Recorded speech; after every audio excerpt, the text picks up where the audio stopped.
J'ai trouvé la télé à Kinshasa. Oui, je rappelle aux téléspectateurs. J'ai passé des mois. Je ne vais pas préciser au début de l'émission parce que je pensais que tout le monde vous connaissait. J'ai passé des vous mois. êtes professeur de droit fiscal et vous avez J'ai passé conseillé. des mois et des mois. Voilà, le Maroc, des mois et des mois. Mais l'énergie, ces barrages d'Inga, installés, il y en a, mais tout ça ne fonctionne pas sur les chutes d'Inga. Le Congo peut électrifier l'Afrique entière, donc ça, il faudrait peut-être au moins qu'on l'envisage. Bon. D'avoir des moyens de communiquer et de stabiliser d'abord le Congo, parce que le fait qu'on vole tout au Congo par le Rwanda, c'est bien d'aller pleurer, de dire on n'a pas été gentil avec les Tutsis, etc., etc. Mais le Rwanda pire. Et derrière le Rwanda, il y a les États-Unis et il y a Israël. Toutes les nuits, des cols de Goma, des petits avions, et les petits avions qui vont en verre chargés de sacs de diamants. Le cuivre file au sud du Congo. Voilà, bonjour Topé, bonsoir. Ça de pas du milieu ou de l'endroit, beaucoup d'occasions, n'est-ce pas, et à Kolanda Bisso toujours na info expliqué, na Bisso nenge to patajaka, na bino comme d'habitude.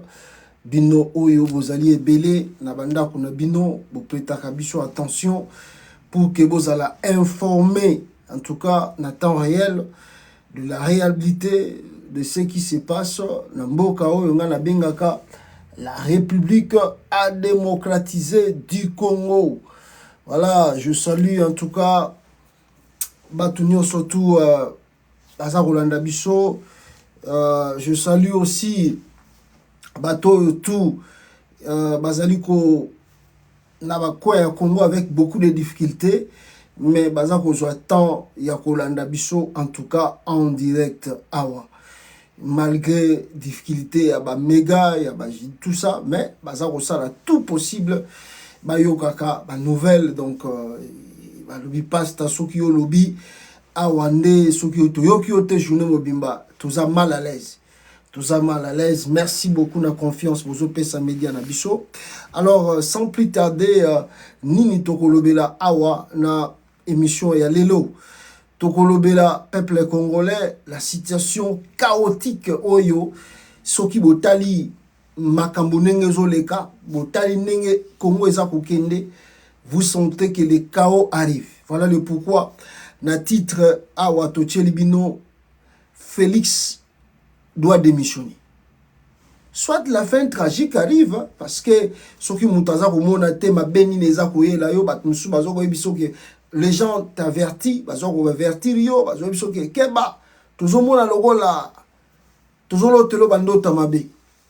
donc tu peut-être la fin tragique arrive. Bon, vous allez voir avec des images le chaos dessiné on parlera, il y a quand même ce qu'on peut dire une guerre froide on ne sait pas entre Moïse Katumbi et Martin Fayulu. Qu'est-ce qui se passe là-bas? Martin Fayulu et Moïse Katumbi, guerre froide, tu éviter pourquoi pour nous nini bango mibale les chouchou mutu belé. On parlera de la première ministre, est-il réellement congolaise 100%? Ah, on va parler parce que ba vidéo moko et bimiawa il paraît famille Mubimba Baké ko accompagner la primature. On va en parler de ça. Et puis on se pose des questions. Où est Corneille Nanga? Parce que le M23, Mikolo, le Kola Bazako conquérir les sous territoire. Il y a quoi? Qu'est-ce qui se passe? Pourquoi le calme? On va en parler avec vous ici. Bino Bozako Nandangai. N'oubliez pas, il y aura beaucoup de divers. Oyo Tokomeka ko partager na bino. Awawa et Kozangate et Kozangate. Alors, de votre part, et le Rotokosenga Bino, Bozakolanda Biso Awa, d'aimer et de partager. Aimer, partager, c'est pour protéger l'émission Nabato Tobenga Kaba Kadiam Pemba, Batamite Mamabe, O Bazali et Belé. Alors, Bakoluka, perturber Biso en pleine émission, en plein direct, tant que Tozakolo Baboye, Bango Kuna Bazako Fina bouton pour que to katana. Merci.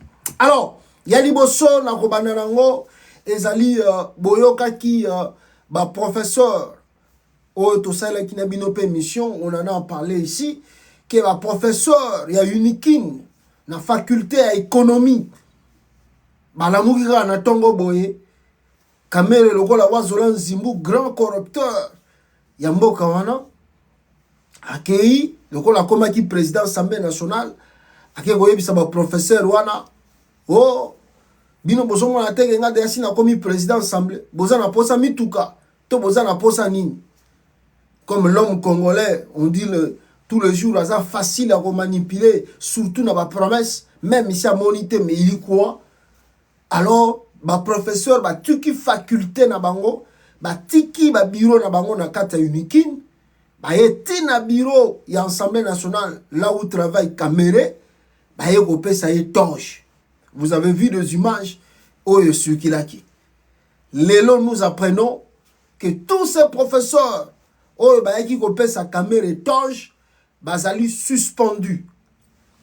Alors mais moi je peux appeler ça nakoloba 2 points na côté wana ya liboso nakomona ngo lokola 2 poids 2 mesures. 2 poids 2 mesures, pourquoi? Je vais vous expliquer pourquoi on a dit 2 poids 2 mesures. Bon, alors ya liboso Vitalo Kamere bokomona ye aza kolata torche. Ah, professeur à Congo bon wana si na lobaki na bino mais on n'a pas compris le pourquoi balatisa qui est Tojwana ou a commis professeur associé. Alors, si vous regardez Bande Konangaï, excusez, si vous regardez l'image que vous voyez, Bogomona Loaka Singize alias Vital Kamere, Yewana Bazakolatisa et Toj et pas ya professeur ya Congo. Alors, recteur, ceux qui nani oyo université a tombo ki makasi alobi comment batwana bakoyi ko sala biloka boy kolati sa Kamere Toge et puis wapi nakata biro nae. Alors sur ce suspendre professeur wana nyoso tout kendaki kolati sa Vital Kamere Toge tous suspendre bango balobi na bango que balandi ba norme te o ezali plutôt établi na kata Unikin avant de faire eloko ya nengwana. Donc tellement ils n'ont pas suivi voix biloko tout. Alors tous ces professeurs oyo bakendaki na bureau ya Kamere bazali bel et bien suspendus. Donc je peux vous montrer aussi le document la suspension na bango yango wana document ya suspension ya professeur oyo bakendaki kolatisa Loaka Singize alias Vital Kamere Toge wana nyonso tu baye kotimbela eza mafia ya Kamere alingi akoma soki nzambe na yebite na Congo titre belé okokenda ngwapi tala suspendre tous ces professeurs siko Kamere mtando kofuta bango tous les jours. Kamere mtando kofuta professeur wana tous les jours. So suspendre bango lokola suspendre bango wana. Kamere mtawando kopesa cours na place na bango. Ah, Loaka Singize. Yo vanda kimia te papa. Oyaki ko sala doctorat awa. Batutu moni doctorat na yo sala ki soki eza ya vrai soki nini tout ça eleki. Mais o vanda kimia te. Ok iti ok ko luka professeur tout pesa kaka Toge. Yo po komi professeur donc yo po komi na titre académique. Allez, opesa congolais mutu pasi. Allez, nyoso tu wana ezali ko remplir agenda na yo pour préparer batu déjà na 2028 okozala candidat président. Moye batu ba boudé ezate po bakoloba bino bozo boudé mais Kamere a remplir ba critères tout. Professeur boye président Assemblée nationale Mawatro. Le recteur de l'université de Kinshasa a suspendu quelques membres du corps académique de cette institution qui ont personnellement remis au professeur Vital Kamere, sa torche de professeur dans son cabinet de travail politique à l'Assemblée nationale. Cette décision du recteur est contenue dans une note administrative datant du 12 juin plutôt. ont confirmé à Radio Okapi des sources à l'Unikin. Cette note renseigne que la remise des insignes et des symboles de l'université relève du recteur ou ses délégués. Et cela ne peut se faire qu'au sein de l'université, ajoute des sources académiques. Kamera Bengisi Batwa Sali Kop Boyawa Babosala Logote, je suis le président de l'Assemblée nationale Banin. Nzokande, recteur Azalaki informé. Ba délégué à recteur peut Bazalaki informé. Ba professeur wana bayena baona ndenge na ba yoko beta Kop alar. Lelo misale ezati bo le la skonde.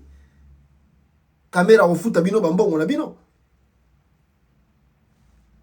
Faut que ça la rappelle er moko to ça la rappelle to lingambo kango. Même si tu as le bique, qu'on peut ce qu'ils ont fait, ce qu'ils ont mais tout ça, peut-être un minimum, il y a valeur, et vous donnez des titres académiques, Karaboye, Moutou Azalaki, ministre de l'économie, à salirien, Azalaki, directeur et à cabinet à président, on a accusé Kamer et d'avoir détourné plus de 57 millions de dollars.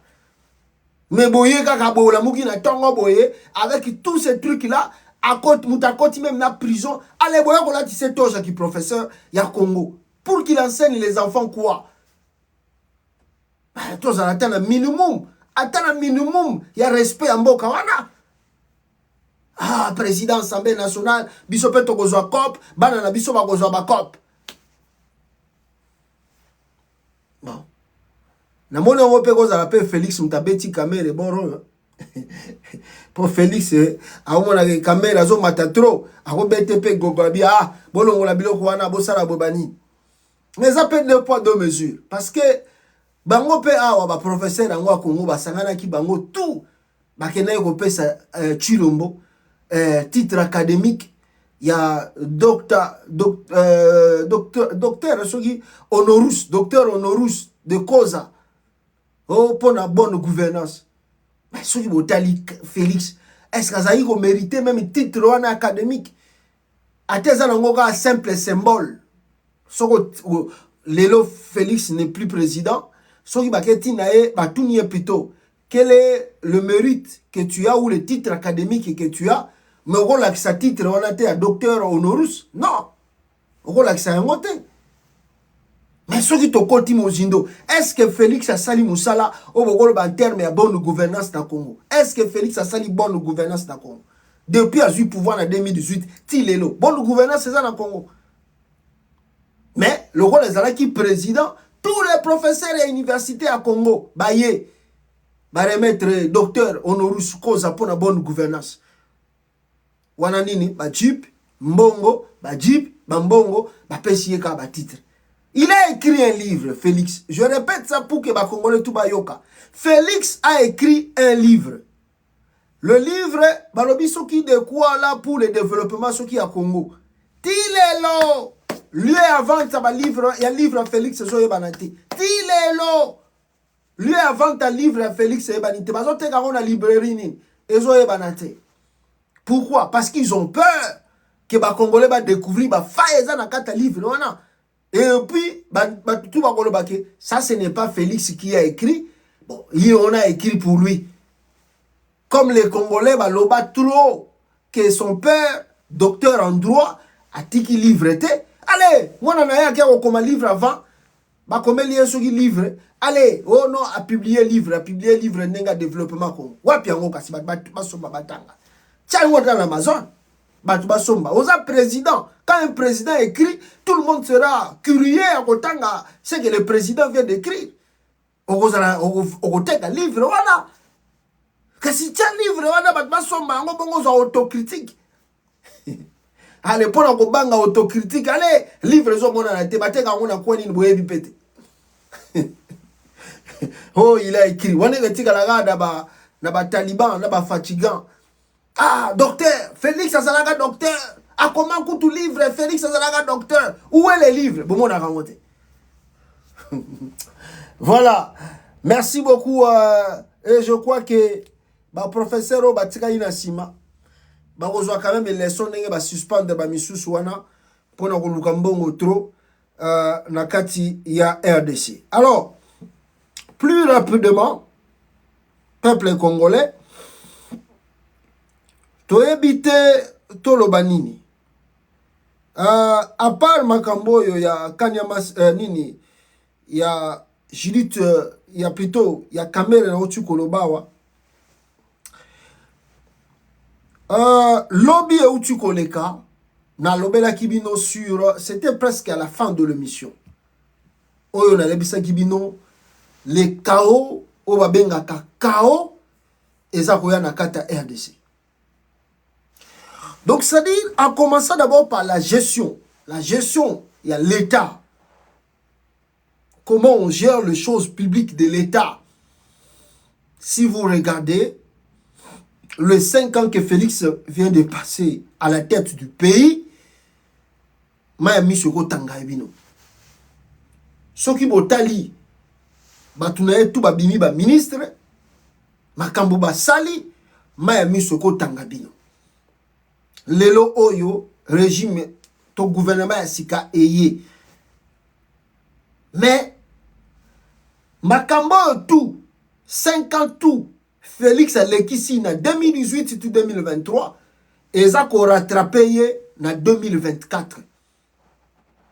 Mes frères et sœurs congolais, c'est-à-dire, je ne sais pas si encore le goût, ou les Congolais ont le goût, il y a qu'on vivre dans la carte RDC.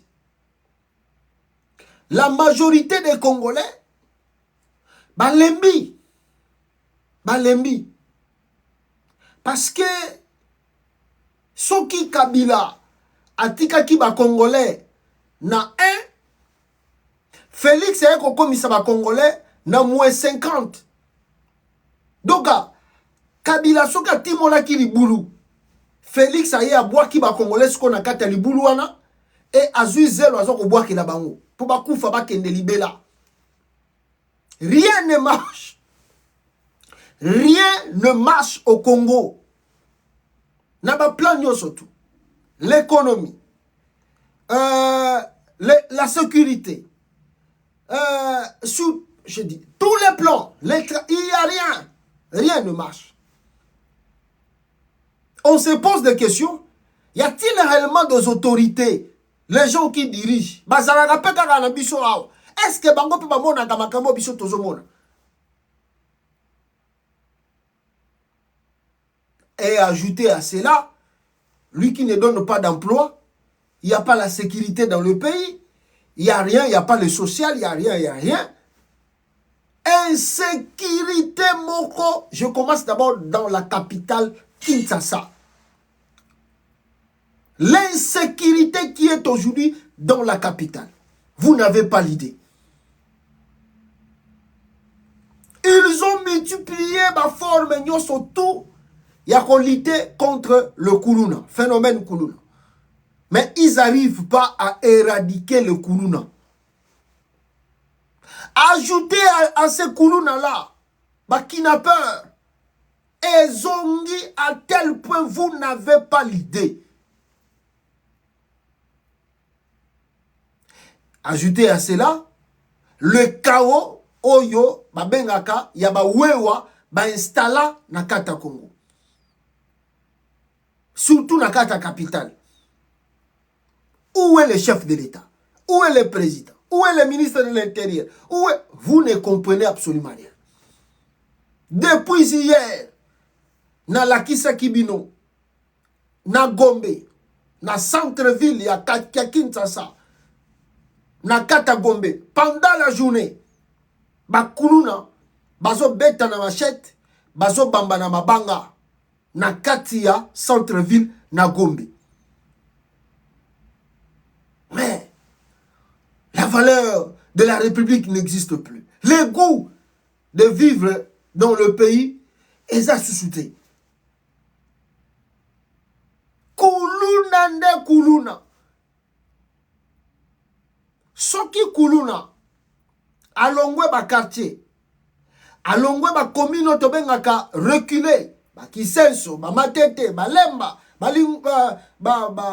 Bangaba, Monga Fula, Kuna tout ça, Kimbanteke, Masina, Njili, Matete, Soki Kuluna Lembi Kosala Biloko Wana Kuna. et que Kuluna aye na kata centre-ville, a commis ko beta na mabanga en plein centre-ville. C'est fini pour le pays.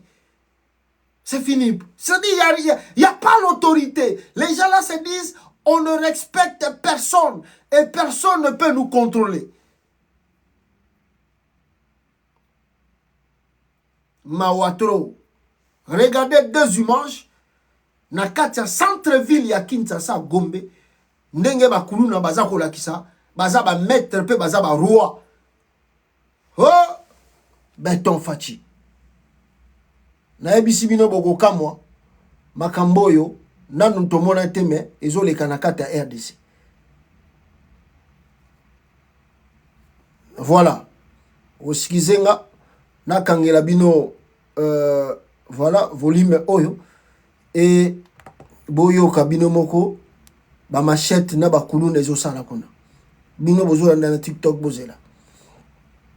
Voilà le Kuluna là-bas na kata Gombe.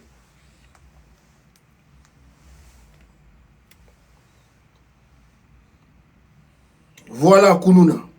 Bazobanga mutute. Bazobanga na bango policier te. Bazobanga na bango ba militaire tala. Tala Kuluna. Kuluna. Kuluna. Il y a personne qui peut les empêcher. Il y a que ça la makambazo sala. Kuluna. Na Gombe.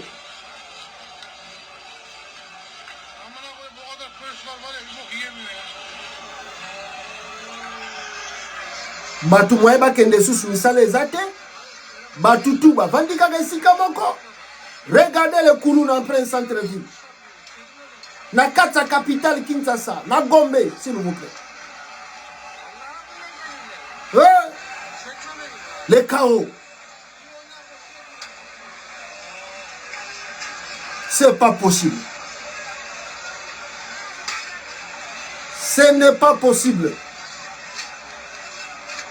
Donc, bato bazala ki na mituka théoriser malamoko. Moyeba bimezate. Bazobeta mabanga eko tswape na vitra mutu bomi pe mutu. Voilà le Congo aujourd'hui. Voilà la capitale Kinshasa aujourd'hui. Avec Félix comme président de la République.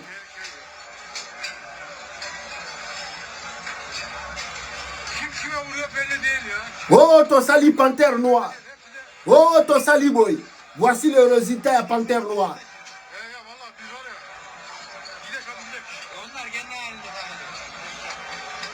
C'est pas possible. Je vous dis, Oyo, atakutu bofinga ki na bino Joseph Kabila ngo, mena ba oyo boye tozomono oyo. Na ebite n'importe Kabila soki pe to koma ki na point boye ya Kuluna. Wapi service à sécurité.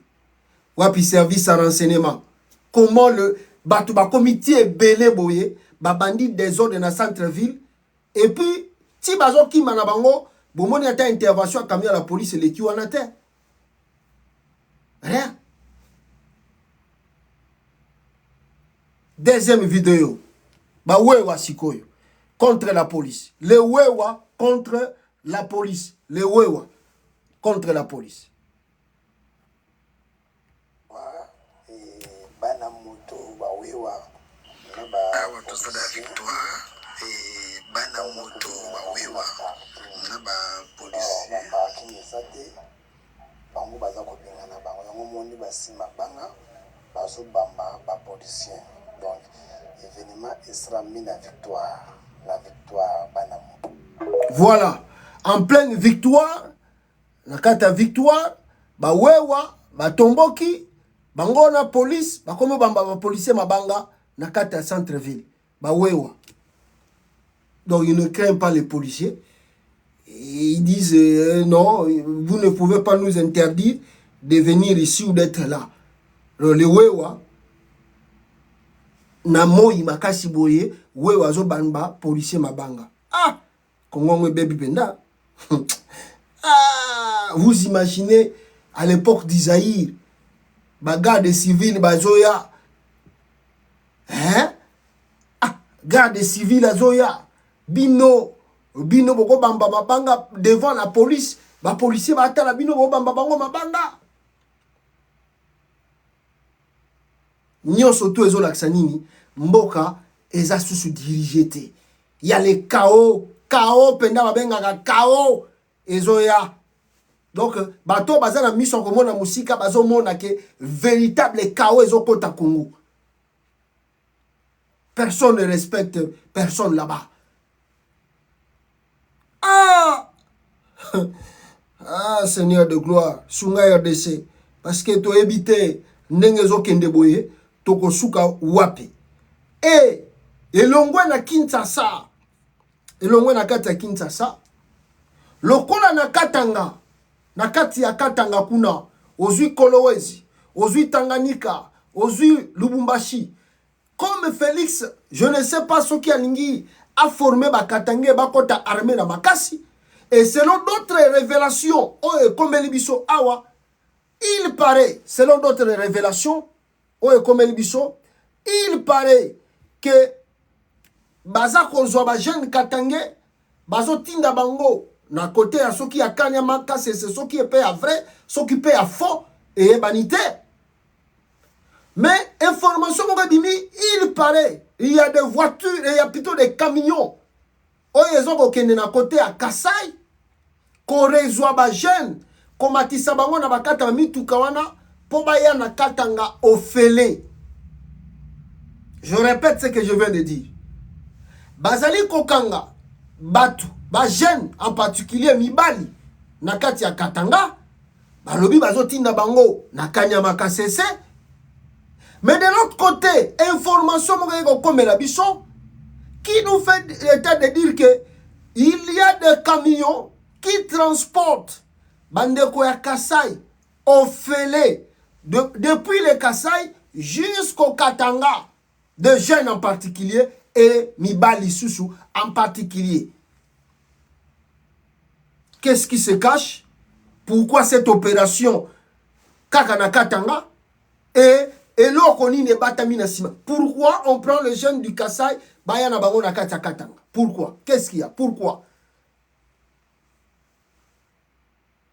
Là maintenant, comme jeune Katangais, comme on que c'est trop, et l'élo que vous avez sous image, non simplement, bazali ko traquer ba jeune Katangais dans plein de centre-ville et même dans ba quartier na bango, mais ba komi ko landa bango ti na balie ya misala là où ils travaillent bisika basalaka bazo ko ndoko kanga bango kuna.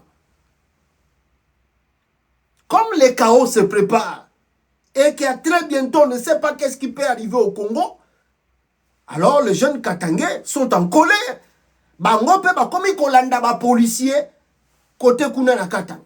Guerre entre la population et les militaires de Félix Tshisekedi. Il y a la guerre maintenant là-bas.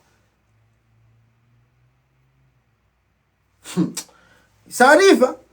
Ça arrive. Les chaos arrivent. Suivez au Katanga. Bande konanga imakambo ezoleka kuna.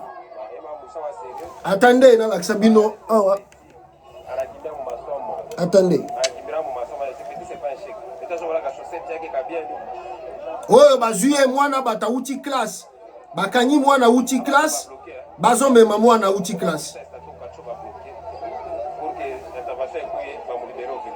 Mwana oh excusez nga excusez. Bozela nazo ngisango. Mwana uti classe bakanyi. Regardez.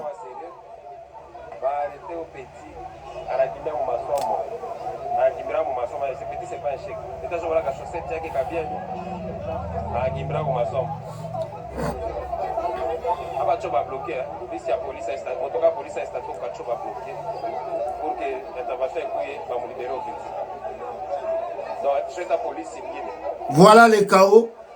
Voilà les chaos. Na Lubumbashi kuna. Alors, ba policier wana so comme si soki bazui ba ordre uti wapi et balingi koyoka mutute bande konangai. Qu'est-ce qu'ils ont fait?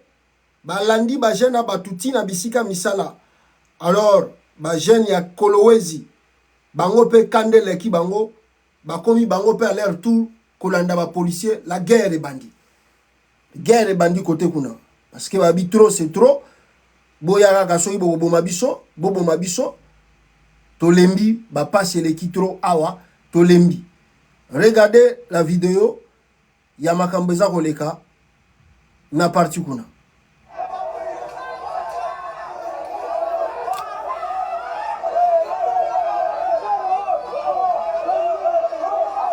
Oyo côté ya Lubumbashi Kolwezi kuna ba militaire bakendaki na côté ya mine, alors ba jeune ba tomboki, toute la population ba tomboki, ba ngope ba komi kolanda ba militaire. Le chaos arrive.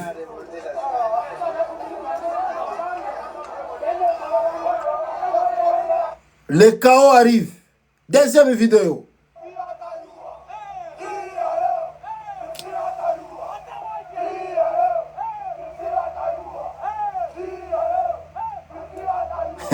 Moto eza koya na Congo. Fachi. Ngaya.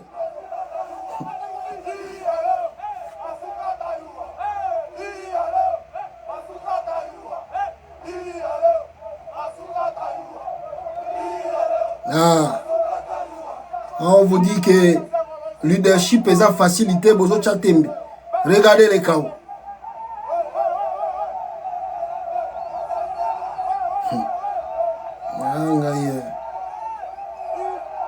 Bazo landa ba militaire. La population contre les militaires de Félix Tshisekedi.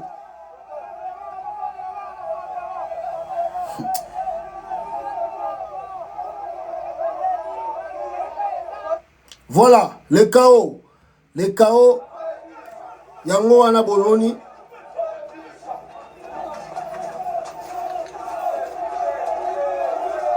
Bomoni moto zoya. Oh oh.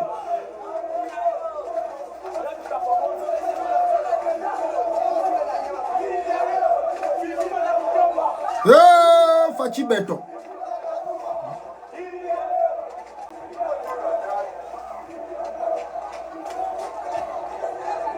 Voilà, peuple congolais, toutes ces images, c'est à partir il y a Lubumbashi, Nakatanga, Kolwezi, tout ça, et ça Katanga, tout ça est où tu côté kuna, la population en colère, balobi trop c'est trop, to banga sur le côté, boya kaka, to si la kaka, so bobo mabiso pe bobo mabiso kaka. Félix, c'est comme si vous n'avez pas vraiment besoin de trop l'embêter dans le terme d'autocritique. Félix, vraiment, un peu sur votre allié. Vous avez nous peine la posa comme ça, il a eba. Attaque tout n'engagez qu'on a dans un moment de ça la bitumba la front. Certes, ils ont la pression, mais quelque sorte, attaque tout n'engagez ça la guine front en athée. Attaque opposition peso le banangote na Congo, attaque opposition ça y nango marche té. Donc Félix c'est ça que tu t'es kono, ba opposant bazo déranger ye, oh corner na bazo déranger ye, oh biso to lo bakana ba média. Non, Félix attaque to longwe, bolongo le biloko wana tout. Botiki ye kaka ye moko papa sala yango. Le monsieur aza incapable de diriger le Congo. Voici les chaos. Bomoni chaos nenge bandi na RDC. Préparez-vous. Préparez-vous parce que le pire arrive. Ça, ce n'est que le début des choses. Leadership exaté, contrôle yamboka exaté, le monsieur Yemoko Bisika Vandi na ye, bozo ebate depuis le matin jusqu'au soir. Ça peut passer Chilombo est à Kinshasa. Il est au Congo là-bas. Mais posez-vous des questions. Qu'est-ce que le chef de l'État a fait aujourd'hui? On ne sait pas qu'est-ce que Chilombo a fait la journée d'aujourd'hui pour éviter Président Salini. Oyombo quand nini boye bagate chef de l'État signé ki nini asala ki nini eloko ni na bongi. Evani na avani ne kam. Eh, le ko la paix na mutonga o kuta no mai na ministre intérieur Peter Kazadaza nul. Allez, bon, to éviter Chabani, soki Chabani a comme ça la différence tala bisika Congo komi. Boy. Ça demande même pas grande chose pour que Mboka éclate. Parce que le risque en est maintenant, parce que risque en est, il peut y avoir une confrontation, Yamakasi Nakata Congo, entre le civil et des militaires, parce que vous devez aussi retenir que la majorité des militaires au Bango Lelo na Congo, Félix Alokoti mingi na Kasai. Il a beaucoup recruté les jeunes Kasaïens à côté si Bango na kata armée. Azui Bango pendant na kata Kasai à côté Bango na armée. Ça veut dire que tant que vous avez la confrontation na ba policier ou na ba institution Yamboka, Bango wana bazan esprit au Félix à côté si Bango. Bakolinga basala bino bitumba. Toba banda koboma bino. Alors le risque et la confrontation les akoya. Vous savez, tolobaga yango tous les jours. Lelo bat bazomo na lo côté. Oh, mai tango ozo chango na mulangi. Ozo cha, ezo mata. Tiego koma etondi, ekomi plein. Oyo ko baksa mai te poso ko bakisi ego sopana. Lelo aliro tozo kenango. Mai se etondi. Les gens en ont marre. Batusi ba komiao. Donc ça risque kaka. Donc moi loka bukeka kaka pas. Même bakisi tout Félix Azui. Oh ya domination. Oh ya. Est-ce que ba président tout ba beta bango ba coup d'état. Oh ba sala bango ba soulèvement populaire. Ba zalaka na bakisi ya domination te. Armée zalaka pembe na bango te. Service de sécurité zalaki pour bango te. La police zalaki pour bango te. Mais ils sont partis. Hein. Bakenda. Congo le tikalika kelo comme qui est on est déclenché, mais je vous dis que si cela se déclenche et qu'on a la plus radicale pour ekobomisa batebele surtout bato bazaba autorité oyo bazaba ministre oyo bazaba député oyo bazaba surtout ba oyo bazaba autorité le mal en est soki lelo donc moi confrontation ne bandi ebele na yebite soki ba okendo ko bata ma wapi aliro Congo ezokenango aliro bomemi pasi souffrance na katamboka wana. Attendez-vous bien que eloko yate posoka ye na yebite soki Brazzaville pamba obo mona ka Brazzaville ko katsango na yebite. Donc bozo mona makambo tozoloba. Et les chaos qui arrivent et qui dessinent, on ne sait pas, ici, comme Mabiso. Et ceux qui vont bakisi na yango, vous allez peine un problème, il y a insécurité. Na partie à Est et à Congo. Insécurité. Na habité tout ceux qui toko benga on a Combonini. Insécurité grave. Ah, Félix. On va gino na Bruxelles là, ozoteka na yo ba pizza na yo et pas ya master na yo ayokela ka yo mawa teka ka ba pizza awa yo kate Félix, tu veux montrer que yo zaf plus fort et qu'est-ce que tu fais oye obandi kolobana batu je vais habiter à Goma, je vais faire ceci, je vais faire cela lelo oyo partout na kata Congo, aucun na Congo central, aucun na Bandundu, aucun à côté à Goma, Sud Kivu, Kisangani, partout en sécurité. Déjà, Awa, on nous parle de 42 morts dans une attaque à Beni, dans l'est de la RDC. Tozoye bate, batumsusu balobi, mais quand Antipas Mbouissa na Mouissi, Azalaki ministre, batuere Azalaki belete. Yaba ADF. Nengani banda Mbouissa na Mouissi, alongwe kaka ministre, ADF a zongi encore en force, ou azako bomaba citoyen congolais. L'insécurité, le peuple congolais ne réside plus chez eux. Bande konabiso tout ya est, bazo vanda le sous na banda koute. Tous les jours, ils se demandent token de wapi, na kwa nini. Tandis que le chef de l'État est là. Le gouvernement est là. L'armée est là. Le service de renseignement bazawana. Service de sécurité bazawana. Mais, peuple, akomi na ye lokola mupepe ya kayina nakende wapi nabatama wapi pote na bika. Étonnant né le président de la République nabokufa te alobaka te azwaka pete lokola président moko courageux azwa avion na ye akende koma na sika wana asala compassion na bandeko na ye et a lancé message fort. Non, banda Félix akoma président makambuto alobaka nakokota Rwanda nakobundisa Rwanda nakosala boye ekufa. Lobby bauti ko confirmer biso avant-hier que l'Ouganda aussi azali sima ya insécurité à Congo.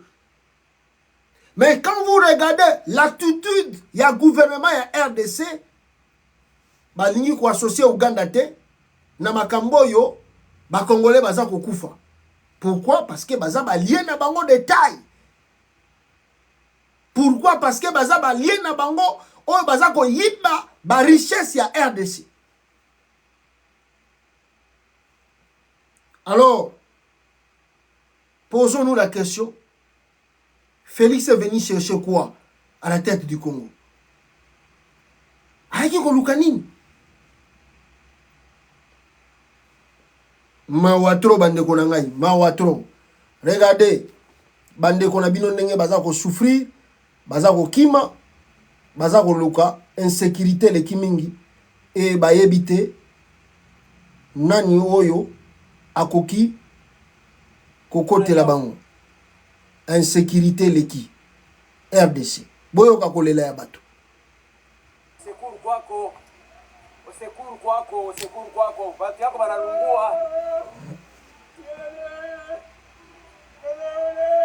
Ye ule mwenye mkini yake ule kuna lia pale. Osekuru kwako mzee wa mtu na watoto wa 12 na kwenye moto inatoka tuimwe. Utakimbia kwa nani? Voilà.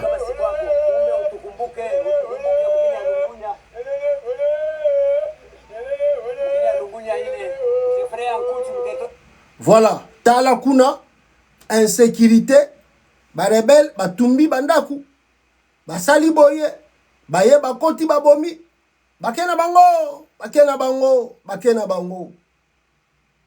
Il n'y a pas la présence de l'armée congolaise. Ata solo ya FARDC azate. A comité na village wana. Depuis batumba ki yango, ata FARDC moko akomi kunate. Membre moko ya gouvernement o ba dépêché d'urgence azate. Service de sécurité to ya renseignement o ba dépêché sur place pour azwa ba information pour na ba sécuriser moi bato batikali a part o ba kufi azate. Oh, non, naza ko diriger Congo. Félix aza vraiment congolais? Est-ce que Félix Tshisekedi aza vraiment congolais? Bande konanga. Regardez comment la population aza kokima.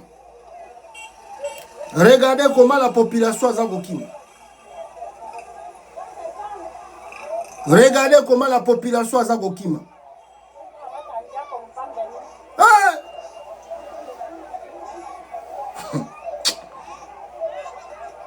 Oh, Congo. Regardez comment la population fuit. Sauf qui paie. Bana. Bakoko. Bayaya. Bayebite. Donc, sauf qui paie kende kaka. Ah, Congo. Ah, RDC. Mawa.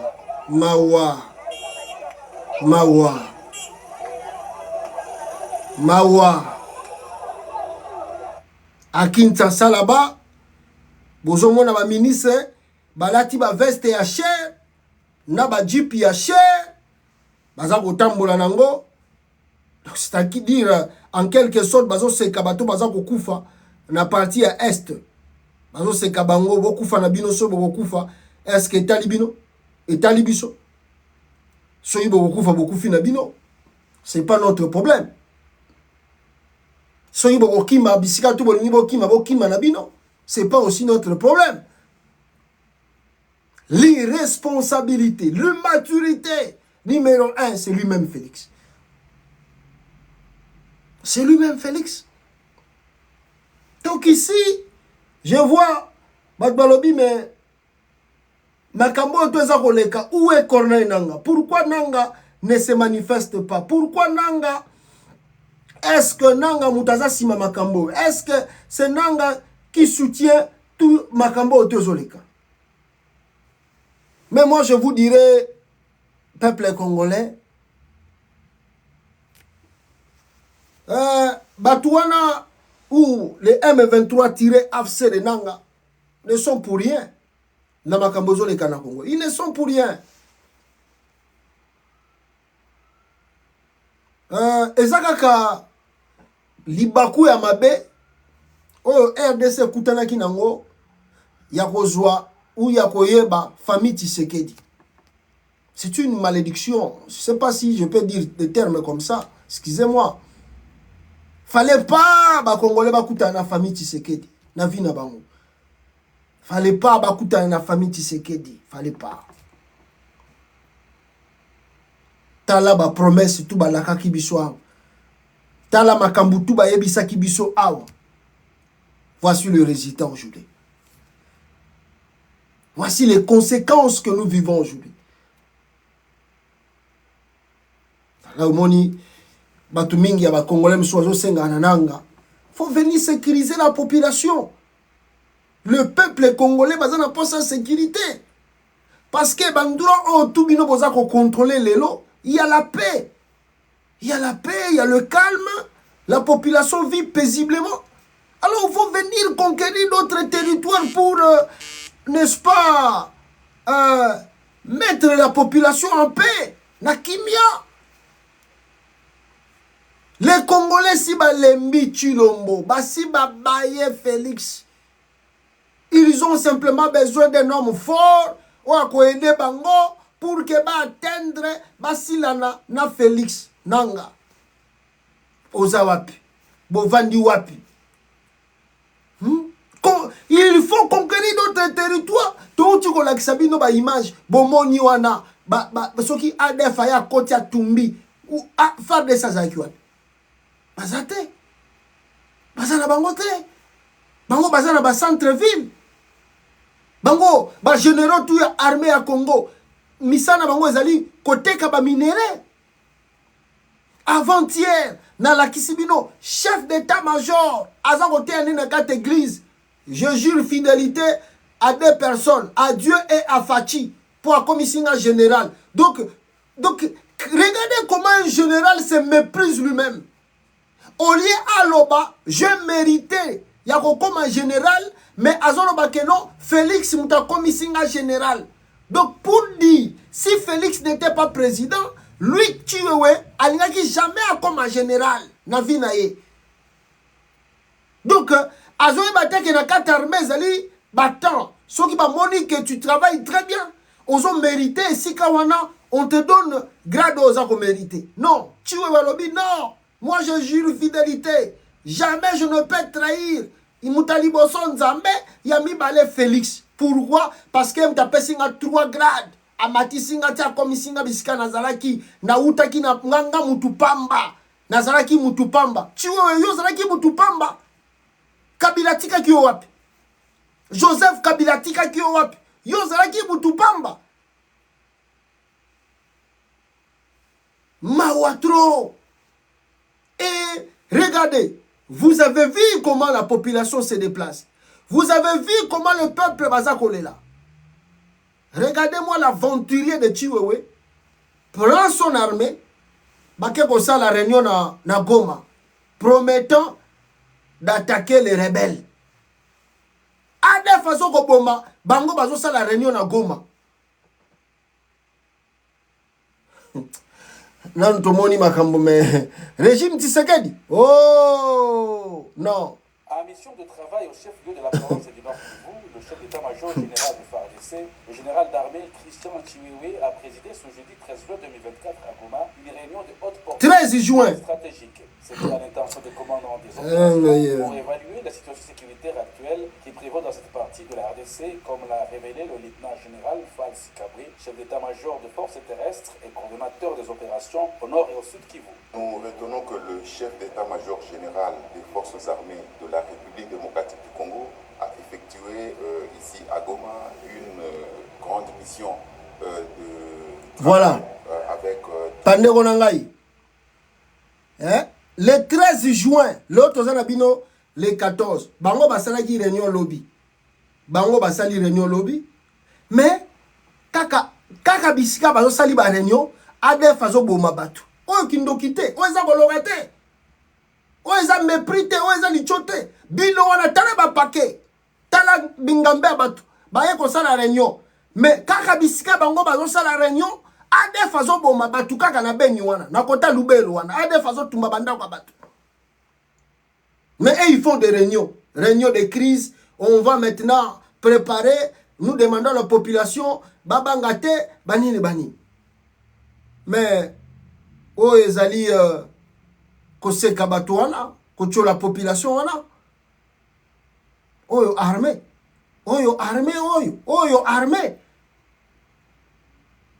Ah, est-ce que le Congo, tout ça, c'est une armée? Boy, Bazo Boma, Bino Bozo ça la réunion, il y a crise, et Bozo promettre plan d'action exacté pour nous arrêter Badé rien. Bon, la faute aussi, c'est pas eux. La faute, c'est Félix lui-même. Bon. Tellement il ne maîtrise rien de l'État. Alors, tika bato pe basakana na ye bako saka kosaka ye nenge bazoko saye na lolenge boy. Donc il y a rien qui va sortir donc c'est-à-dire en général là, bande konangai en général c'est simplement pour vous dire que mboko yo soki kaka biso ba congolais to kotika ngo na maboko ya Félix to bongama parce que le Congo sera ingouvernable et puis on se posera encore des questions. Fallait qu'il pète ça la boy, fallait qu'il pète ça boy.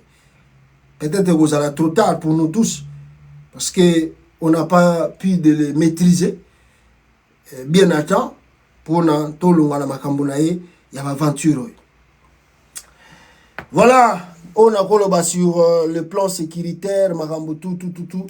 Ezakole kanakata RDC. Maintenant, nae kozwa lisolo ya cette dame, la première ministre congolaise, Judith Tuluka, Samouine soki Samouine soki Samouine wana.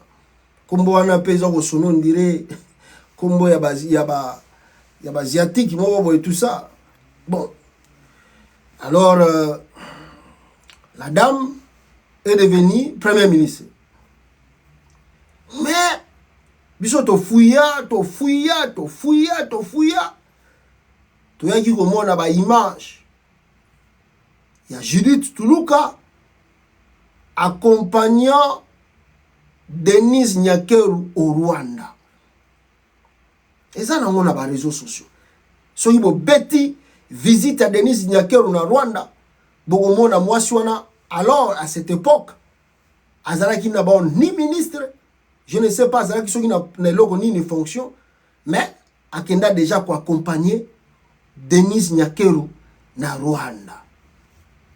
Cela veut dire que Azaraki moutu à cercle vicieux, cercle fermé. Yabato Félix. Mais comment bango va repérer? Oh papa na ya sala boye, oh boye mani. Ah. Tondima. Mais, et là, comme sous et tindibiso, toloba makambo, tolingi toloba, ezali, omoni, ba Congolais, surtout Félix Tshisekedi, a un esprit à koloba, de père et de mère. De père et de mère. Or, naba audio na ye moko, Félix, aloba kike, Maman na ye to, maman o ya boti maman na ye, azalaka na ye angolaise Félix aloba yango batutu bayebi. Mais tango abandi campagne électorale awa na 2023, oh non, bokeba batu mususu baza boye, bokeba baza bapaya na katamboka, bokeba bakoteka Congo. Ce que la totalité bapaya ngwana. Moi j'ai dit ça plusieurs fois aux Congolais ici dans les médias. Nabi, regardez la situation que nous avons aujourd'hui dans le pays. Ozana yaya na yo nandako, ton frère à la maison. Il y a quelqu'un qui m'a appelé et puis aloba qui ont même dans les médias tant tout ça qui a voulu la parole. Alors bozana bien papa tikeli binonio sonaka ta famille. Le bien de la famille. Voyez-vous bien bozali yaya binotuna baleki. Maintenant votre frère, votre aîné de la famille a eu la richesse au papa tikela qui famille mobimba au lieu à sa naissance ya ko partager yango a eu la richesse nyonso tu wana papa tikaki et comme nango ya ye ah soki babi me vie mbombo nga classe zozanga biso awa le ki fa futa université be futa enina oh la rezate aboke no débrouiller kuna je m'en fous de vous ah mais mbongo yo papa tikaki za pona biso tout mais ndenge nini yo komi nango gros dos ah talinga ite bani ah donc moi eloko père atikela biso tout yo le né de la famille okomi nango e komi héritage na yo donc eza makambo to mona net na Félix maintenant bino la famille yaya sa zui biloko to ke nango boza ko souffrir ba congolais bozo souffrir. Parce que continue à Congo, vous n'avez pas l'idée. Pas de travail, rien, tout. N'engue l'action, bah image, mais sécurité, côté, on ne sait pas quoi. Un bon samaritain ne connaissant même pas sa nationalité. Yo zo kufa parce que ba congolais ba zo kufa. Yo binanga okulutu nanga Jean-Claude Vwemba. Ebisinga me webite ke soki na kenda ikotala na kena ina tombe ya maréchal Mobutu et ça aussi pour dire que non, Mobutu avait prophétisé, avait dit plutôt à son temps avant sa mort, après moi sera le déluge. Est-ce que ce n'est pas ce que nous vivons aujourd'hui au pays? Est-ce que tous vivre le déluge tel le na Congo? Et d'ajouter papa, je crois papa Tchaka, c'est pas Tchaka, yepa loba kike boko liana na mboko. Beaucoup de Congolais bisuto yebaki ngote or que ancien politicien na baloba makambo Mobutu aloba après moi sera le déluge. Est-ce que na Congo le déluge quotité? Eh papa mususu aloba ke bokoliana bozela kalate bokoliana. Mais maloba ona baloba peut-être il faut aussi voir cela parce que le na kata Congo ce qui reste batu banda ko miliana. Babanda ko miliana. Batu babanda ko miliana. Skoyo na barambutu bozo vivre un bon samaritain comme nini adagio Jésus appelle ça proverbe Jésus appelle ça na lycée wana azo le kananzela akuti olali bolingo kufa amemeli o mai amelisio non mai o meli o respiro bia na ngai na kufa na nkapo na posa ya mai apam me yo pesinga mai ya mi bale akelo asombelo biloko kolia apesi obandi kolia et puis tu te réveilles obandi kotambola ofingi sous bon samaritain entre ton frère oyo mbongo ezate que non mbongo ezala kite na famille mbongo papa tika ki na famille ezali mais yaya na yo azu bombengo tout et comme nango ya ye na basi na ye na famille na ye na bana na ye bino baleki bino batutu etali ete mais bon samaritain wana ye azuyo asukolio alatisio elamba alesio apesio musala entre ton frère même osobotama na ye papa moko atika yo soko kokufa na yo na bon samaritain wana azali koleka na nzela a sauver yo okoloba nani aza malamu okobetela nani maboko eza histoire toujours vivre na Congo Congolais tout bazalaki aveuglé. Na elamba mwindu. Félix aya kosi partout. Des pères et des mères. Ngano kobongisa mboko yo boko mona. Ah, on dit ça 100% congolais. Babosa ni ke ye moko lobaki ke koko na ya zalaki angolaise. Babosa ina bango. Lelo to sukuat abongisi nini? Félix abongisi nini nako. Akosi batu na identité Moïse Katumbi. Akos lui-même Félix avant comme président. Combien de voyages basala na poto tena Katumbi? Combien de voyages? Félix a matin na business class grâce à Moïse Katumbi. Félix a là même ba chaussure a changé ba veste grâce à Moïse Katumbi. Mais tangu kaka campagne yaba nini bandiawa. Katumbi a combien étranger? Allez, va Congolais tout boké ba meti. Ba meti oh. J'ai dit expliquer aux Congolais, faites attention, on eza ba discours ya campagne. Bazo ko sabino, batwana ba leka bogomona. Bangona ba leki deuxième mandat. Bozo mona bango te bazo fêter ba anniversaire partout. Bozo mona bango te baza ko détourner ba mbongo partout. Mais vous, le peuple, vous continuez à pleurer, à souffrir. Et c'est tali bango. Batu ba kufi na côté à Ben. Et tali Félix. Batu baza ko lelanzala na kata capitale. Est-ce que tali Félix? Et tali des pères et des mères. Alors vient d'ajouter la dame en question qu'on a nommée ici. Premier ministre. Et là, quand biso curiosité na biso zali, tant que nous avons fonctionné, il paraît famille de Mobimba, bah y accompagner. Dans la vidéo que je vais vous montrer, Bogota là, membre Moussousso bazo présenté comme membre de la famille naé, et moi je vais vous expliquer ce qui vraiment bazali, membre de la famille naé. Attendez. Voilà. Vous la voyez très contente.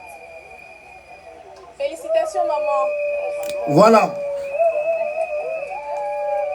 Ça, c'est papa Roger Toulouka. Voilà, attendez, je vais vous montrer. C'est de la famille. On est là au jardin, hein? Donc on est en direct. Voilà. C'est notre Ndona, Malika Moukoubou. Oh, famille Judith Toulouka. Oui, ça va bien. Bonjour Aïssa. Ah, Roger,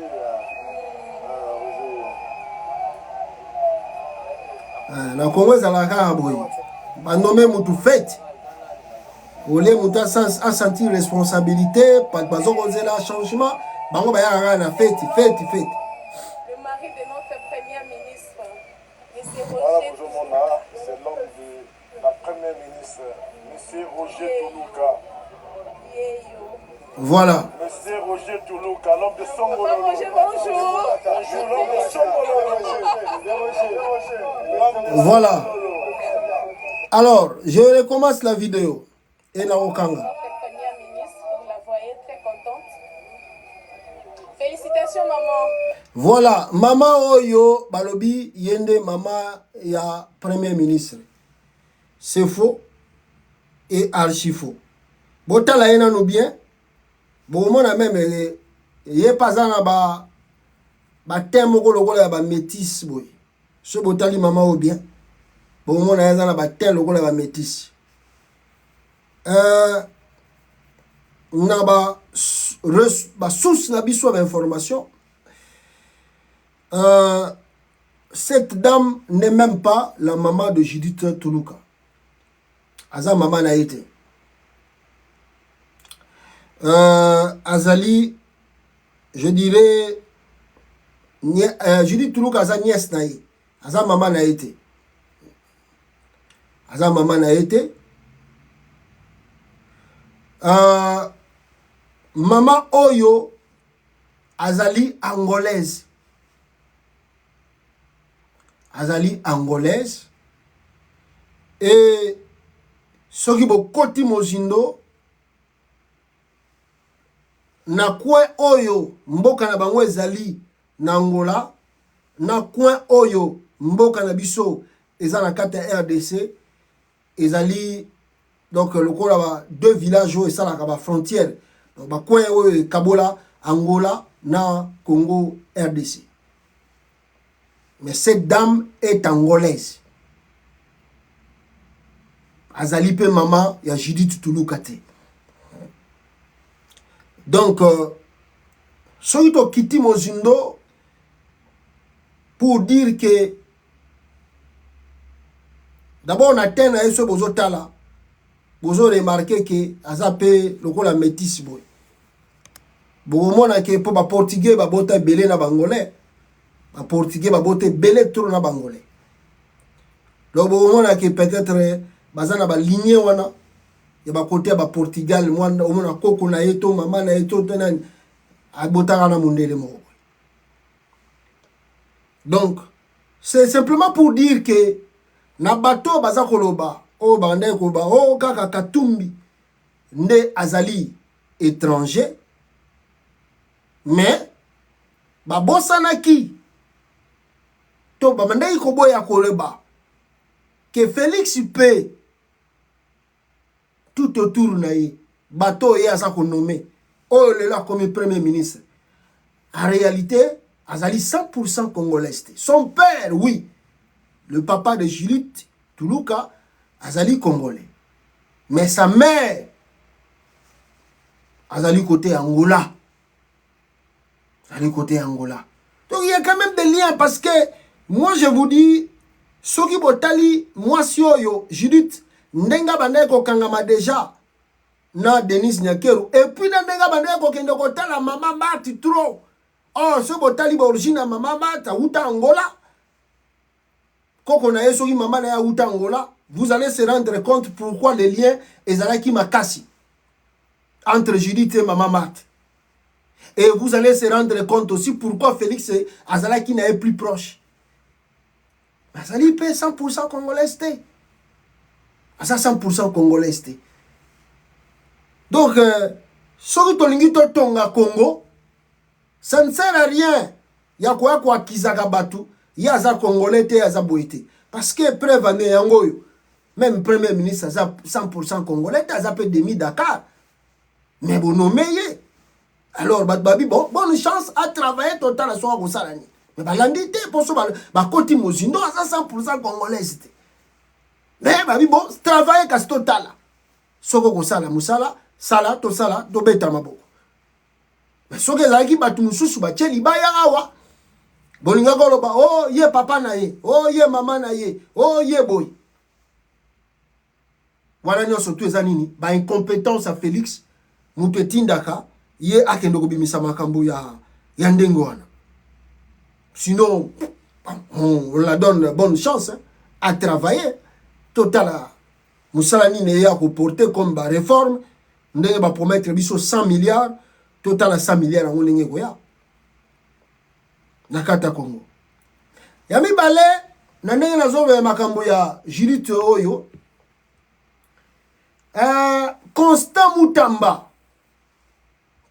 Mutamba ye azui ba fonction na ye discours na ye à liboso ezali contre Corneille Nangaa. Il promet d'arrêter Corneille Nangaa et de le juger. Nangaa azana rebelle, azana zamba, yo zuka fonction kaka lelo zu fonction donc nanu kuto tangi ba dossier mususu okuti na table te directement tu prends la parole et là liboso on doit arrêter Nangaa, on doit le juger et puis demander à tous les pays voisins so ba kutani na Nangaa bakanga papa ata kutu bazalaka pressé ou bien diarrhée so que c'est soit qui on a bilamba des fois il faut avoir aussi la maîtrise kaka lelo zu fonction nanu kuto zuta connaissance à ma dossier mususu eza na table te kaka lelo directement tu promets à un homme qui est plus de 6 combien de kilomètres yoko kangaye oh non on va le juger. Comment il a dit ça? Écoutez d'abord après to na meka oloba 2-3 mois avant naleka boyoka. Au plan sécuritaire nous allons nous atteler et le plus rapidement possible pour que Corneille Nangaa et ses complices soient jugés en procès public contre Nangaa. Soit condamné par défaut. Nous puissions nous organiser avec des pays frères, avec qui la République démocratique du Congo est en coopération judiciaire pour pouvoir les gêner, les appréhender et solliciter leur extradition. Et ça, c'est une de nos priorités. Au niveau international, nous allons très rapidement déposer une plainte formelle contre M. Kagame. L'auteur ne peut pas moi, nous avons ventilé. Et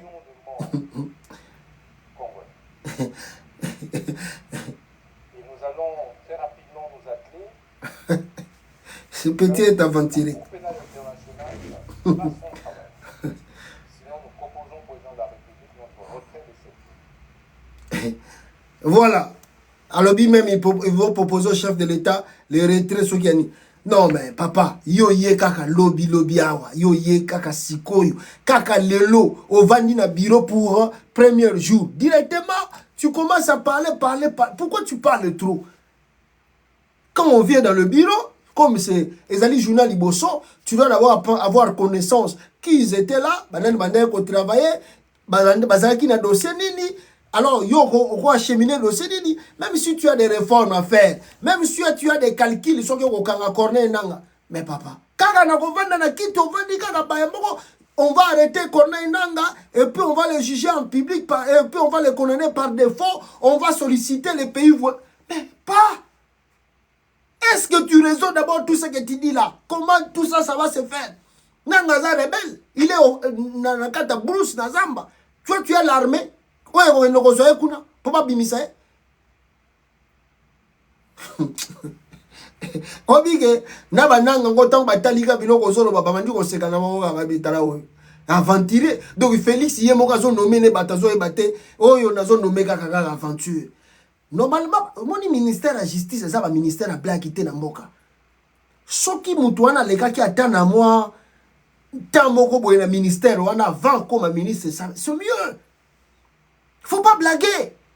Oh, sur le plan international, on va porter plainte contre Paul Kagame pour les 10 millions de Congolais. Papa, Kaka Sikoyo, Kaka Bandi, combien de dossiers même Yomoko Bandi déjà sur la terre? Combien de dossiers que tu commences maintenant? Aux aventuriers, tu n'es pas sérieux.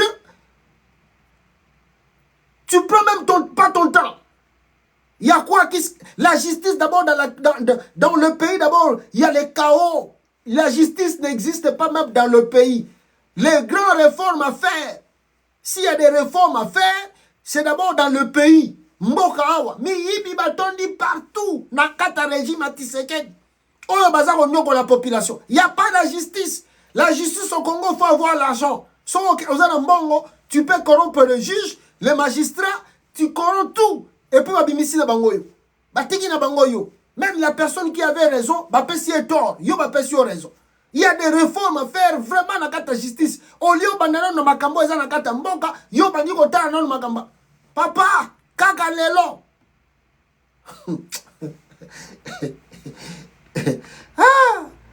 Tout ça, ça montre l'aventure qui arrive. On verra. Bon, trop parler peut tuer.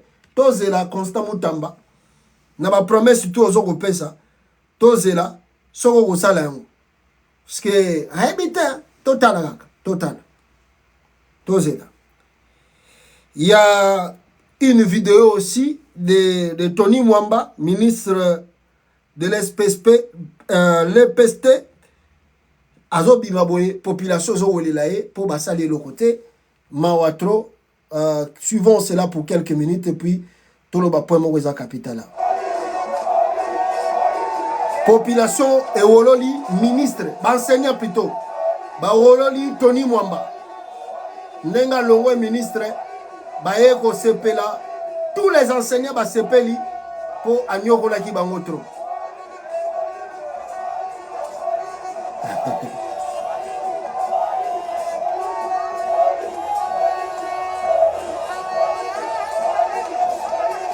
Voilà, les enseignants sont contents. Ndenge balongoli Tony Mwamba, ministre et enseignement. Vous voyez, parce qu'ils font rien et le peuple bazo sepela départ naï.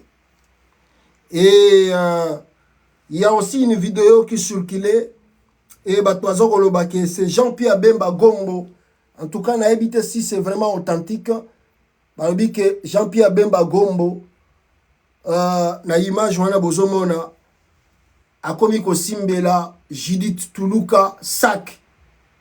Jean-Pierre Bemba Gombo a simbi à Simbeli, Judith Tuluka Sac, vrai ou faux, je ne sais pas ce qui va sali yango, va monter en wana. En tout cas, on a évité. Mais, bah, tu as commenté en haut, tala bemba, bemba komi mwana bitinda, tala komi ko simba Sac à Judith Tuluka. Vrai ou faux, on a évité ce qui est authentique. Voilà. Voilà le point où est essentiel dans le Banabino. Alors, dans ce point, il y a Moïse Katumbi Chapwe et Martin Fayulu Madidi. Qu'est-ce qui se passe entre les deux? Bon, na ebandeli d'abord, on a reçu Koloba, et ça que après les élections de 2018, bon, avant d'abord l'élection de 2018, Fayulu et Katumbi Bazalaki et Sikamoko. Ils s'attendaient, bon.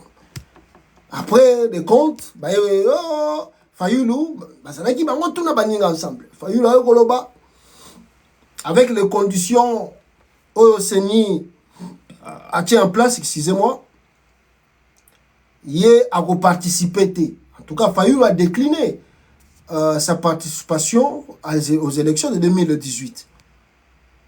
Après, Abentole, Ekoleka, ici Fayulu, tu ne peux pas faire ça. Tu dois participer quand même aux élections. Fayulu a accepté de participer aux élections. Ce qui a soldé, Fayulu a diminué à 4%. Alors que Baninga nae, Baneko kenae chemin moko, Bango balbaki yo tokokende. Mais à partir de Wanaba, soupçon moko bimaki déjà. Il y a eu une réunion Salamara en Afrique du Sud. Balobi que Katumbi Moutazala qui s'y met réunion à partir de l'Afrique du Sud. Et il a corrompu d'autres personnes pour écarter pour que Katumbi bimi comme candidat unique. Il y a opposition. Fayulu Alobi jamais. Il y a côté que la Fayulu plutôt Fayulu a côté que la Katumbi parce que ils ont qui fraude, ils ont qui mal organisé. Il y a une question que je me pose toujours, même à Genève, disons sincèrement, est-ce si Fayulu n'était pas choisi comme candidat de l'opposition et que Zalaki Félix Mutazalaki choisi, ou Kamere Azalaki choisi, ou Katumbi Azalaki choisi, ou Bemba Azalaki choisi, est-ce que Fayulu allait accepter que Batouana Bazala candidat na place naïe? Donc il peut accompagner Bam. Est-ce que Fayulu allait accepter na Genève? Ça c'est une question que je me pose toujours. Bon, Bicho Toloba qui au Seigneur Toloba, après des comptes Tobaki, mais il fallait donner la chance d'être réunis pour l'élection 2018. Bon, tant mieux, le Gola Moutalobi, chacun pour soi, Dieu pour tous, on connaît la politique congolaise. Bon, certes, il y a des choses à reprocher à Moïse Katumbi. On reproche à Moïse Katumbi d'avoir dealé avec Félix Tshisekedi pour la union sacrée. Même moi-même, j'ai plusieurs fois fait des émissions, j'ai condamné Moïse Katumbi du fait que Akenda Kota na union sacrée. J'ai condamné Katumbi de faire ça. Bon, c'est la politique congolaise. Bon, la réalité dans mon zalaka. Bon, après on a l'élection Katumbi a Salineti a se retiré et pas à Félix. Maintenant, qu'est-ce que nous écoutons? Makambutu Eleki, élection Eleki, Fayulu n'a pas participé, lui-même a participé. Bon, il y a un pourcentage, ça qui est. Mais Fayulu n'a ni député aujourd'hui à l'Assemblée nationale, ni un sénateur, même un député provincial ou gouverneur. Fayulu a zana mutute. Donc, et si des apenaraka, n'enge IDPS et tikalaka na 2006. Tant que boya qui compte élection na ya Kabila na Bemba. Alors, ben, maintenant, Ngana Yoki, selon ma source d'information, il y a de pourparlers o ezalaki nano na coulisse na ndenge ya kobatama entre Moïse Katumbi et les autres partis politiques au Congo de l'opposition. Parce qu'il y a un moment, ngai na ebisaki bino ba Congolais, pourquoi l'opposition congolaise bazalaka ini soyo komi moment ya campagne électorale. Soki eza moment ya campagne électorale, soki ezali Félix alinga iba, alinga changer constitution. Là vous allez voir Fayulu voyager à Lubumbashi, Katumbi venir à Kinshasa, ba komi ko projecter ba marche. Soki eleki eleki. Avant élection, ça la ba marche, ba ko lakisa unité, soki eleki chacun pour soi, Dieu pour tous. Ça dit ba menaka combat mon côté ensemble jusqu'à la fin. Ça dit mais l'opposition là, c'est quoi même? Bon, Tolobaki ke Banda Félix a changé, a gagné Kiawa. Bazo sale le côté, tout ce monde ni présence à Fayulu na terrain, ni présence à Moïse Katumbi na kata terrain. C'est comme si bato afani na bango, tout va bien et il commence à projeter les élections de 2028. Ah, nganabi mais bino bozo ko projeter l'élection 2028 pour faire quoi encore? Ba ibi élection 2006 ya Bemba qui se retrouver dans ce pays. Bah, il y a élection à Papa Tshisekedi en 2011, malade qu'il était, le vieux est parti à Bruxelles, Boyebi Makamboto. Bah, il y a élection, il y a Fayulu en 2018, et l'équipe a raboué. Bah, il y a s'occuper Touroyo, élection à Katumbi en 2023, et ont les capé raboué. Ils ont les capé. Donc, ça dit, si vous regardez, tous les opposants, bah, Vani Nabango, bah, c'est là, 2028. Qu'est-ce qu'il parle? Il commence à parler des propositions de Chilombo s'il va modifier la constitution. Alors il commence à faire des réunions, ne touche pas ma constitution, ne touche pas ma constitution. Mais victoire au Bayibi Bango, il y a 2018, Bayiba Bango, on n'en parle plus. Victoire au Bayibi Bango en 2023, on n'en parle plus. Et Ken a oublié. Maintenant, il commence à proposer, soit on peut faire des réunions d'ensemble, Totia, to boycotter, que tout ça, to préparer, Félix a changé de constitution. Il y a des choses qu'il faut se poser. Ce qui Félix a organisé l'élection en 2018, beaucoup qui était. Aïbi en 2023, Boti qui est. Bon, si ce qui a mis sur la muscle, l'année va changer de conscience. Est-ce que l'opposition là, Bazali Pena organisé pour ne pas contrer Félix? Maintenant, pour parler aux Ezali Koleka, et ni Kolobake, Katumbi, ou Fayulu et les autres, Balingi Bazalana, porte-parole, il y a opposition. Porte-parole, opposition, pour essayer, il y a Kolobelaka, opposition, Nenge Félix, Kata Congo, alors un opposant dynamique à Téléma, ce qui Félix a lobby, porte-parole opposition peut à lobby. So, Félix à lobby, ou bien gouvernement Félix à lobby, porte-parole peut opposition à lobby.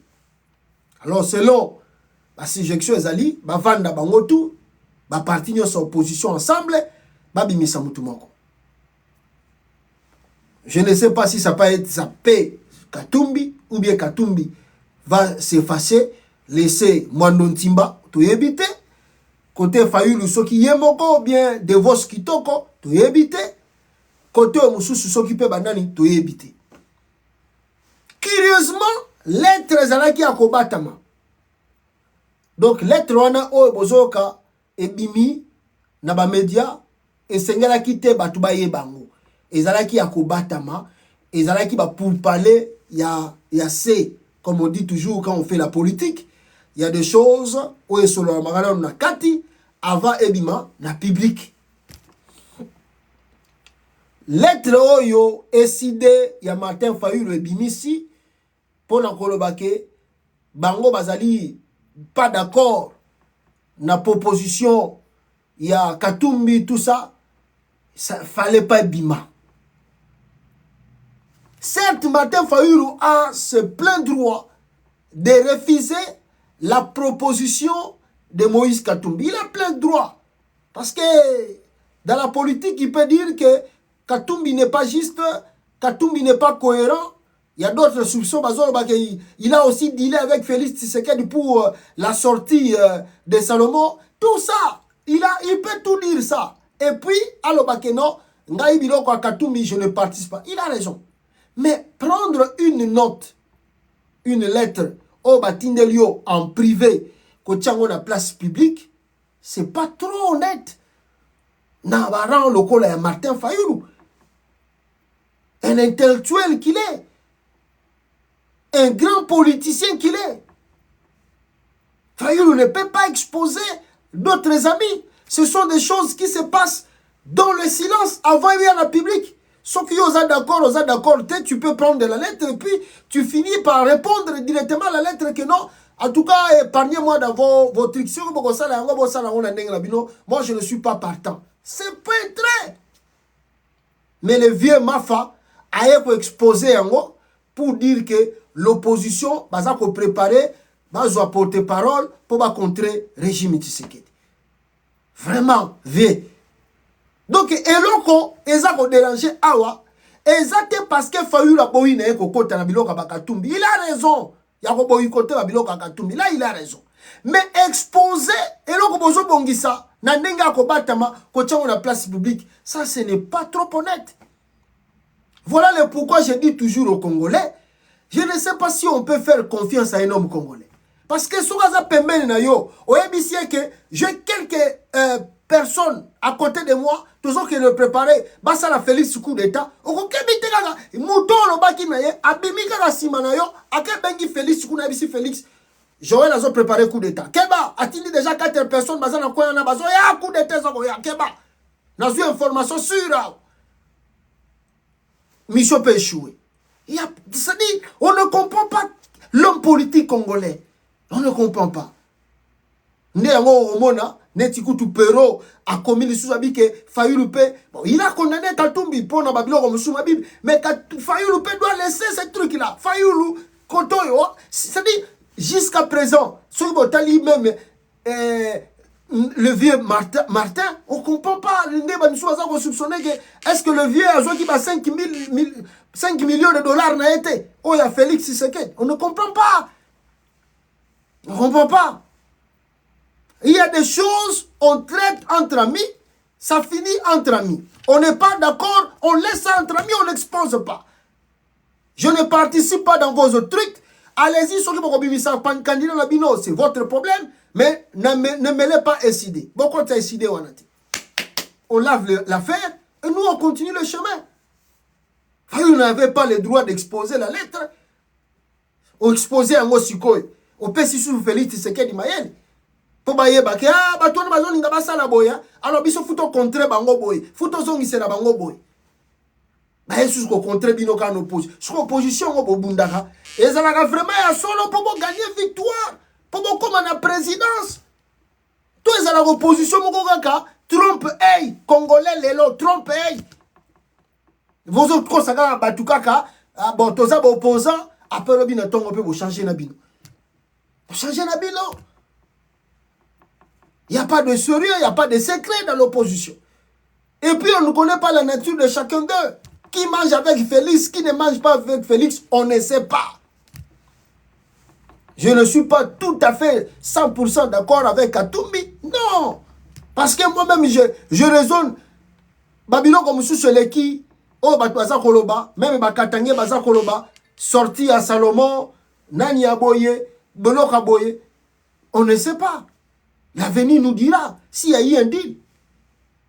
Mais, dans le lobby, Fayoulou Soko Boyina yo, c'est bien. Mais quand on expose la lettre, batinde yango na confidentialité. Et ça, yo, tanga yango, silisa yango, oza d'accord, c'est ça confidentialité. Batinde le lettre, yo expose yango pourquoi? Ozo pesanga bata Félix Mayele. Ah, avec la biso ya opposition. Ils n'ont pas si peu. Ils n'ont pas si. Donc, na évité le roni na kolobawa. Mais je crois que Pero kuta komia ki awa komini ni awa. Attendez, je vais lire. Pero a komia awa pona makambango. Il a certes, ne quoi zo benganga tozana il faut expliquer moyena yamba yo zate. Soki tozala ki na parole à vous la parole, mais tout ça, il faut expliquer, pour contradiction, peut-être yo le baboye, nana le baboye, et repé ça, et repé ses missions. So, tout ça, à vous la parole, au ligno loba, toko tike là loba. Mais il faut expliquer, on laisse pas la parole à quelqu'un, s'il vous plaît. Je lis avec tristesse et colère les correspondances de ces deux hommes sur le dossier du porte-parole de l'opposition. Je suis scandalisé par l'option de Moïse Katumbi. Après avoir donné des béquilles à Emoulout, donc à Félix Tshisekedi, Moïse Katumbi est allé participer à une élection qu'on savait truquée d'avance pour crédibiliser le braquage électoral. Et on a condamné. Ça sent le deal avec Félix Tshisekedi. Surtout pour la sortie à Salomon Ndengebatouazoloba. Comme pour les béquilles, il a réussi son coup. Et les voilà se battre aujourd'hui pour le poste de porte-parole. Par le biso yi Katumbi mutaza ko se battre pour le poste il y a porte-parole, il y a opposition. Quand je me rappelle de l'énergie que je dépensais pour Moïse Katumbi, tout ça, pour que Katumbi, Abo Sananae Makambutu, Akomaga porte-parole et opposition, na compte à Félix. Vraiment, Katumbi veut devenir simplement porte-parole, il y a Félix Tshisekedi. Il y a opposition plutôt. Pour faire quoi avec ça? Je suis déçu. Quant à Martin Fayoulou, il doit arrêter son cirque. Après avoir bouffé 5 millions de dollars de Félix Tshisekedi pour faire son faux comeback au processus électoral, sans ses candidats députés, il veut jouer le saint en rappelant ne pas reconnaître le résultat. En 2006, il a bouffé l'argent de Kabila et favorisé l'élection de Kimbuta. En 2011, Fayoulou a trahi Etienne Tshisekedi en allant au Parlement. Et en 2018, tout en rejetant le résultat, il a envoyé sa suppliante et bouffé les émoluments de tout un mandat. Alors, sa gueule, sa gueule, il n'est pas crédible. Ces gens me dégoûtent. S'il te plaît, Joseph Kabila, viens nous sauver. Bon, wana pero, après 6 points de vie naye, na nenge naye, à mon avis, point oyo, nenge leki. Bon, quant à moi, je répète encore une chose, et je redemande encore à cette opposition congolaise de s'organiser. Bah, préparer l'élection, l'élo. Bah, préparer la population, l'élo. Ce n'est pas la veille des élections. Ce n'est pas à la veille où Félix veut changer la constitution que vous allez demander à la population de sortir dans la rue. C'est aujourd'hui qu'il faut faire des actions. Tout ne marche pas. Tout ne va pas bien au Congo. Mais, on n'en a pas besoin. Les gens n'en ont pas besoin. S'il y a des confidentialités à traiter, traitez ça entre vous deux. Et tant que des grands hommes, il ne faut pas sortir des trucs dans le média. Traitez ça entre, comme vous, les grands hommes politiciens. Traitez ça entre vous. Félix a eu une victoire. Vous êtes incapable. Il y a qu'à surgir et il y a qu'à battre la Félix. Même pour convoquer ne fût-ce que simple dialogue comme Tshisekedi le faisait. Comme papa Tshisekedi, même pour convoquer un simple dialogue, Bino, tout vous êtes incapable. Vous laissez Félix Tshisekedi faire tout. Il a fait le premier mandat. Ndenge Kagaboy, 5 ans, sans même Félix a convoqué dialogue. Aïbi sous élection oyo. Abandi yango, tozo kende yango yo. Même pas font. Donc l'opposition est incapable. Il y a qu'à bouger l'île. Même pour la communauté internationale, à un dialogue dans le Congo. Bah Vandi, bah Félix. Oh, vous avez fait souffrir Kabila pour rien. Kabila, combien de fois il a organisé des dialogues? En 2006, il a organisé des dialogues. 2011, dialogue. Félix a ici 5 ans, sans dialogue. Il y a entre les Congolais. Il n'a pas peur de l'opposition. Félix n'a pas peur de l'opposition. Disons la vérité. Il a peur de qui là-bas au Congo? Il a peur de qui? Il a maîtrisé tout ce monde-là. 2023 bandits. Tolobia wabiso tokanisa kike Katumbi akoya na moto Fayulu akocha moto même dialogue ko sala rien et que kakaboye et il projette 2028 il faut croire 2028 on va faire quelque chose oh papa, qu'est-ce qu'il y a, qu'est-ce qui ne va pas? Même un simple dialogue, vous êtes incapable de bouger des lignes pour que le dialogue soit dans le Congo. Alors, maintenant, vous étalez vos trucs pour que Batba Monaka, Fayoulou est ici, Fayoulou a dit ça, Fayoulou a boudé ceci, Fayoulou ne veut pas ça, Fayoulou, Aboudakanaye kaka tout. Au début, Fayoulou Aboudakanaye kaka nyonso, Aboudakane nyonso. À la fin de compte, Romo na Yesu su Fayoulou, a Yesu kovanda na baninga. Mawatro, bande konanga na suba minutes bele, 1h36 minutes, vraiment. Bolimbisanga, na suba minutes bele, 1h36. Bolimbisanga, aimez, partagez la vidéo Bisika Bozali. On se retrouve, peuple congolais, dans émission Moussousou. Vous excusez. Merci beaucoup, bande konanga. Il y a TikTok, plus de 3800 en direct de TikTok. Ciao, bande konanga. Ciao. Na bande ko Facebook. Aimez, partagez.